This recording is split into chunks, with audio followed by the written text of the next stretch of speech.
नमस्कार दोस्तों। आज हम सुनेंगे ऑस्कर वाइल्ड की कहानी सच्चा दोस्त। सर्दी हो गई है, काफ़ी ठंड है। आप सब भी ठंड से बच के रहिएगा। चलिए शुरू करते हैं। एक दिन सुबह सवेरे बूढ़े पंचूहे ने अपना सिर बिल से बाहर निकालकर झाँका। उसकी मनको सी चमकदार आंखें थीं। उसकी कड़क सफ़ेद मूछें थीं और उसकी दुम भारतीय रबर के लंबे काले टुकड़े जैसी थी। छोटी बत्तखें तालाब में तैर रही थीं। वे पीली कनारी चिड़ियों के झुंड जैसी लग रही थीं। उनकी सफ़ेद परों और लाल सुर्ख पंजों वाली माँ उनको पानी में सिर के बल खड़ा होना सिखा रही थी। अगर तुम सब अपने सिर के बल पर खड़ा होना नहीं सीखोगी तो समाज में कभी भी सर्वश्रेष्ठ नहीं समझी जाओगी, माँ उनसे बार बार कह रही थी। फिर वह थोड़ी थोड़ी देर के बाद उनको दिखा रही थी कि ऐसे कैसे करते हैं, लेकिन नन्ही बत्तखें उसकी बात पर कोई ध्यान नहीं दे रही थी। वे इतनी छोटी थीं कि इस बात को नहीं समझती थीं कि समाज में होने का महत्व क्या होता है। कैसी आदेश न मानने वाली बच्चियां हैं, बुढ़ा पंचूहा बोला। इनको तो डूब जाना चाहिए। ऐसी बात नहीं है, बत्तख बोली। हर किसी को कहीं न कहीं से शुरुआत तो करनी ही होती है और माँ बाप को तो सब्र करना ही चाहिए। आह, मैं तो माता पिता की भावनाओं के बारे में कुछ नहीं जानता, पंचूहा बोला। मेरा कोई परिवार जो नहीं है, न तो मेरी शादी हुई है और न ही मेरा ऐसा कोई इरादा है। प्यार सचमुच अच्छी भावना है, लेकिन दोस्ती उससे भी ऊंची होती है।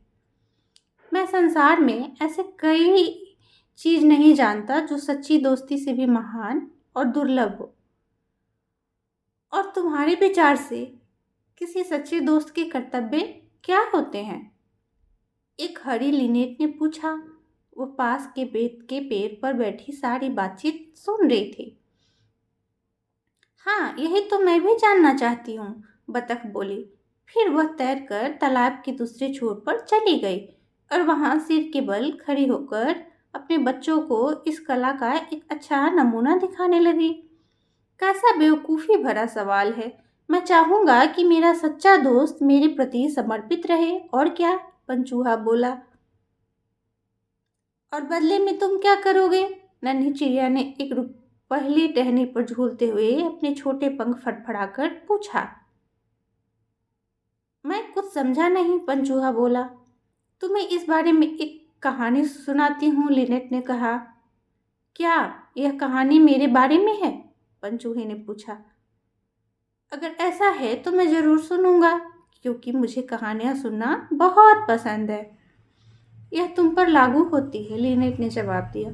वह उड़कर किनारे पर आ बैठी और उसने सच्चे दोस्त की कहानी सुनाने शुरू कर दी। एक जमाने की बात है, लिनेट बोली। एक छोटा ईमानदार आदमी था। उसका नाम था हैंस। क्या कोई विशिष्ट व्यक्ति था? पंचूहे ने पूछा।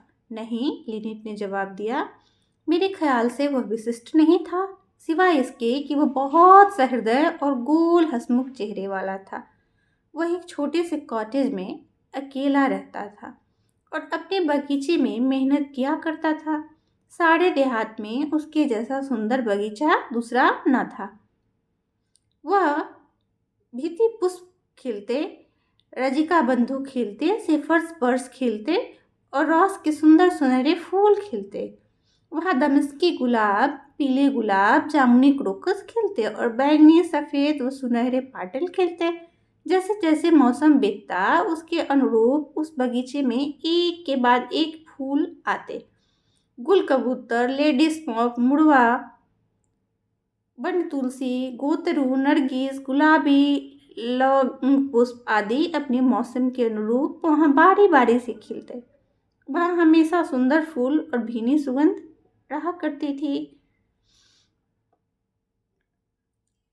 छोटू हैंस के बहुत से दोस्त थे, लेकिन सबसे जिगरी दोस्त चक्की मालिक बड़ा हेरा था। वह इतना निष्ठावान मित्र था कि जब कभी उसके बगीचे से गुजरता तो फूलों का एक बड़ा सा गुलदस्ता तोड़ लेता, ढेर सारी सुगंधित बूटियां उखाड़ लेता, या फिर फलों का मौसम हो तो अपनी जेबें आड़ू और चौड़ी से भर लेता। सच्चे दोस्त की हर चीज साझी होनी चाहिए, चक्की मालिक कहा करता। छोटू हैंस सहमति में सिर हिलाता और मुस्कुराता। उसे गर्व था कि उसका एक ऐसा नेक विचारों वाला दोस्त भी था।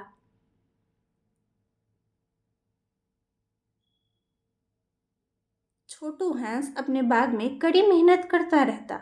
वसंत, ग्रीष्म और शरद ऋतु में वो बहुत खुश रहता, लेकिन जब कड़ा जाड़ा आता तो उसके पास मंडी में ले जाने के लिए फल या फूल ना होते। भूख और सर्दी के मारे वह बेहाल रहा करता था। अक्सर रातों को वह भोजन के बिना ही रह जाता।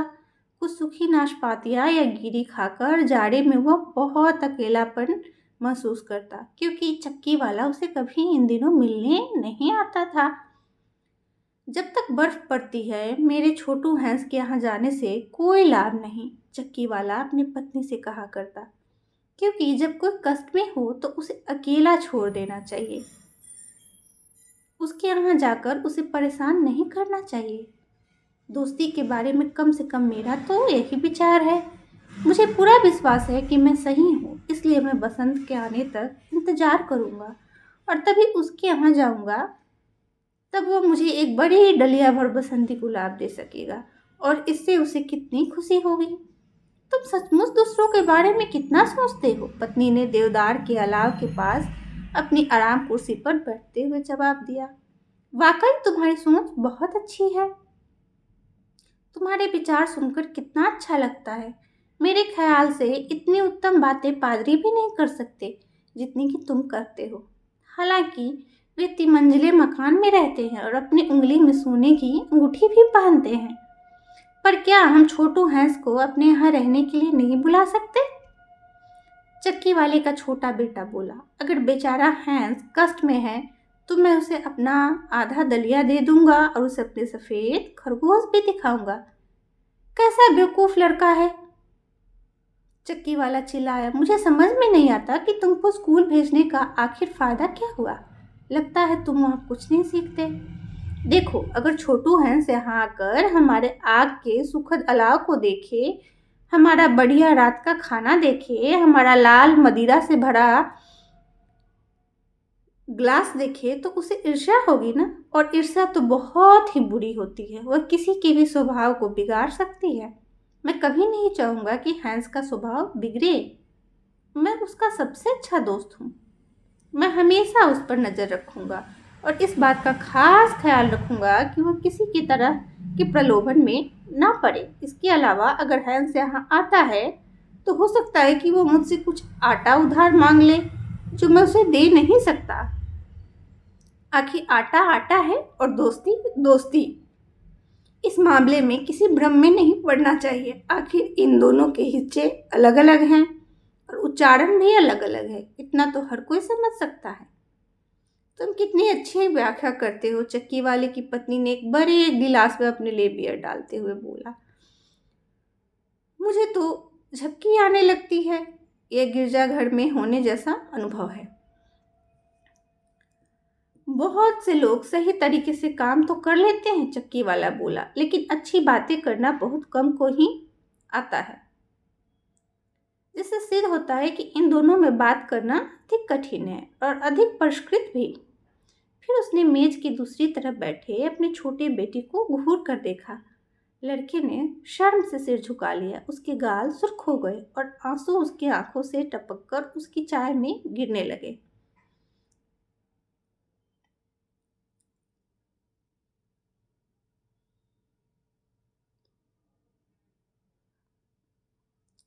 क्या यह कहानी का अंत है? पंचूहे ने पूछा। बिल्कुल नहीं, लीने ने जवाब दिया। यह तो उसकी शुरुआत है। तब तो तुम जमाने से बहुत पीछे हो, पंचूहा बोला। आजकल हर अच्छा कहानी सुनाने वाला उसे अंत से शुरू करता है, फिर वहां से आरंभ पर जाता है। तो फिर लिनेट ने अपनी एक टांग पर खड़े होकर कहा, जब जाड़ा खत्म हुआ और बसंती गुलाबों ने अपनी पंखुड़ियां खोलनी शुरू कर दी, तो चक्की वाले ने अपनी पत्नी से कहा कि अब वो छोटू हंस से मिलने जा रहा है। नमस्कार छोटू हंस, चक्की वाला बोला। नमस्कार, अपने फावड़े पर झुके हुए छोटू हंस ने मुस्कुराकर जवाब दिया। जाड़े के दिनों में तुम्हारा क्या हाल चाल था, चक्की वाले ने पूछा। आह, तुम कितने अच्छे हो, यो जो यह पूछ रहे हो, वाकई बहुत अच्छे हो, छोटू हंस बोला। मेरा वक्त खराब ही गुजरा, लेकिन अब बसंत आ गया है, अब मैं खुश हूँ।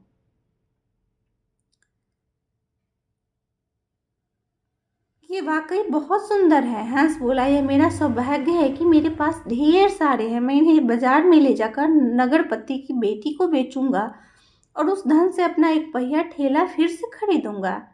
हंस पुष्पों की बात कर रहा था। क्या तुम यह कहना चाहते हो कि तुमने अपना एक पहिया ठेला बेच दिया था? यह कैसे नासमझी का काम किया? असल में बात यह है, छोटू हंस बोला, कि मुझे मजबूरन ऐसा करना पड़ा। आखिर जाड़ा मेरे लिए बहुत बुरा वक्त था। मेरे पास रोटी खरीदने के लिए पैसे नहीं थे, इसलिए पहले तो मैंने अपने रविवार वाले कोट के चांदी के बटन बेचे, फिर मैंने अपनी चांदी की चेन बेची, फिर बड़ा पाइप बेचा और आखिर में एक पहिया ठेला भी बेच दिया।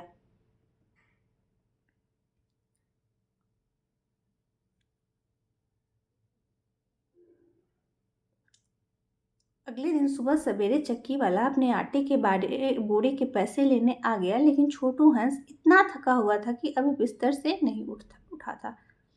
चक्की वाला बोला, तुम बहुत आलसी हो। असल में यह सोचकर कि मैं तुम्हें अपना ठेला देने वाला हूँ, तुम्हें और मेहनत करनी चाहिए।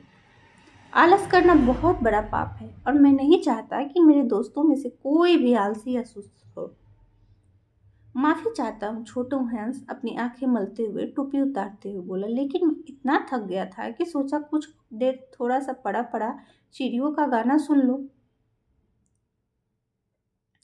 इसके बाद मैं बहुत अच्छा काम करूँगा। बेचारा छोटू हंस जल्दी जल्दी अपने बाग में जाना चाहता था, क्योंकि उसने 2 दिन से पानी फूलों को नहीं दिया था। अगर मैं कहूँ कि मैं व्यस्त हूँ तो क्या तुम इसे गैर दोस्ताना समझोगे? उसने शर्माते हुए धीमी आवाज में पूछा। चक्की वाला बोला, मैं कुछ ज्यादा मांग तो नहीं कर रहा था, तब जबकि मैं तुम्हें अपना एक पहिया ठेला दे रहा हूँ। फिर भी अगर तुम मना करते हो तो मैं खुद जाकर वो काम कर लूंगा। अरे नहीं नहीं, छोटू हंस चिल्लाकर बोला। छोटू हंस ने को चक्की वाले ने अपने घर के छत की मरम्मत करने के लिए कहा था। छोटू हंस दिन भर छत की सुराख भरता रहा। आह, चक्की वाला बोला, किसी काम में भी उतना आनंद कहाँ जितना आनंद दूसरों के लिए काम करने में आता है। तुम्हारी बातें सुनना तो बहुत बड़ा सौभाग्य है, छोटू हंस ने अपने माथे का पसीना पोंछते हुए कहा। सचमुच बड़ा सौभाग्य, लेकिन इतने सुंदर विचार शायद मेरे मन में कभी नहीं आए।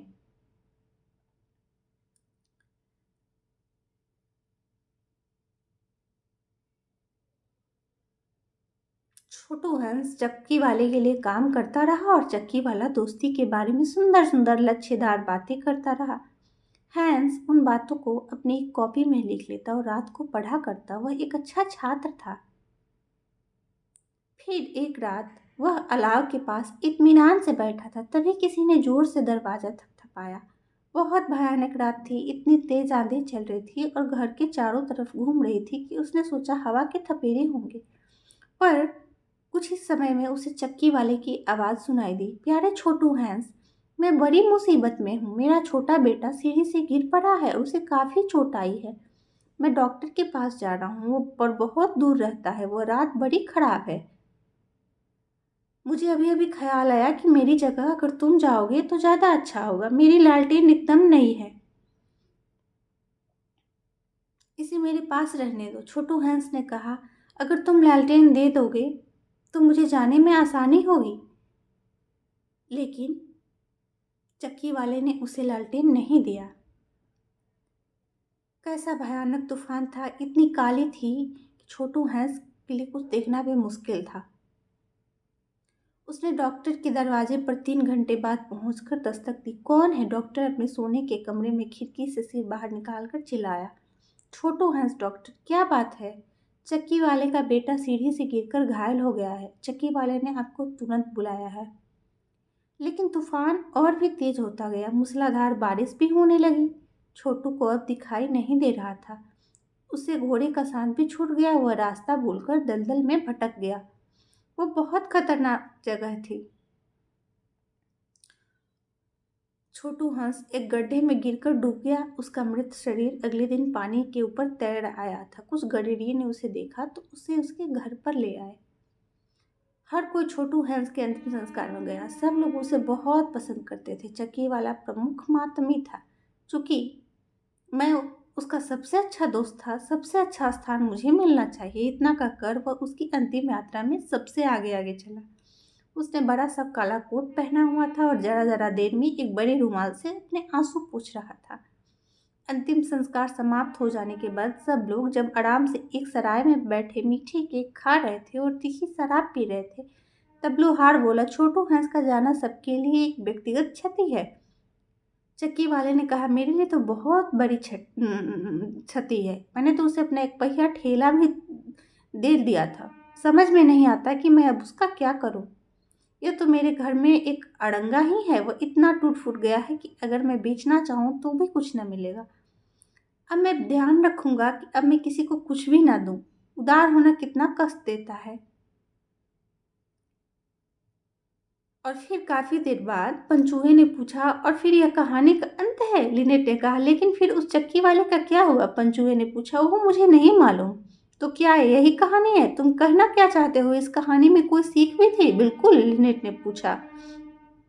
ओह अच्छा, पंचूहा गुस्सा गया। बेहतर होगा कि तुमने कहानी शुरू करने से पहले ही मुझे यह बताया होता। अगर तुमने ऐसा किया होता तो मैं तुम्हारी कहानी कभी न सुनता। और तुम्हें पंचूहा कैसा लगा? बतख ने पूछा। ये कहानी जो कुछ देर बाद तैरती हुई वहां आ पहुंची थी, उससे कुछ छाया है। असल में मैं एक माँ का दिल रखती हूँ ना। मैं किसी चीज अविवाहित को अपनी आंखों में नम किए बिना नहीं देख पाती हूँ। ऑस्कर वाइल्ड ने बहुत पहले ये कहानी लिखी जो आज के समय में अत्यंत प्रासंगिक है। हम सबके जीवन में शायद ऐसा कोई दोस्त है, आप सबको सुन के याद आ जाएगा। धन्यवाद।